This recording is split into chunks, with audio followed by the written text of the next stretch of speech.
I am not contractually obliged to sit at my desk for a set number of hours every single week. I do not have to show up to a building for a certain amount of hours in certain time frames every single month. Essentially, I'm left to my own devices.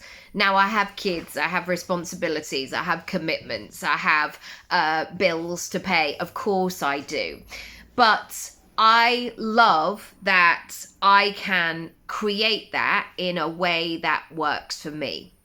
And I knew from very early on, I would say even those moments, is it year 9? So 13, 14, 30 years ago, when I'd begin to revise and I would begin to make sure that I knew all of that information, or those moments where you'd have to work out how you were going to structure an essay.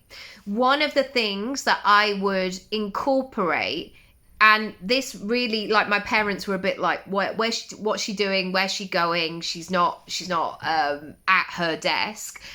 Because my parents were both people who could be like, I don't need that. I can just go into it. But the way that my brain works is I like big thinking time first.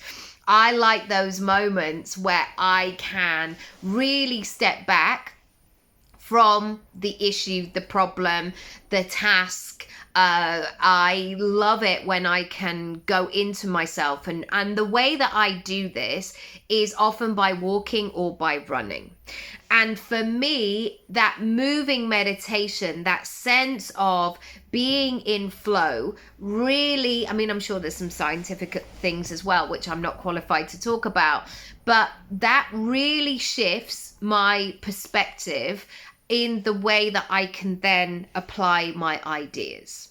And so if you're ever tempted to be measuring your results, your success by the number of hours that you are at your desk, and you know that you have more of a brain like me that likes that sense of movement and looking at things differently, please incorporate that big thinking time for yourself.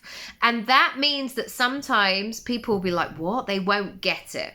However, I know that when I want to do my best work, you betcha I'm on Hampstead Heath, because that for me is such a magical place, and my ideas, like the whole process, becomes so much easier.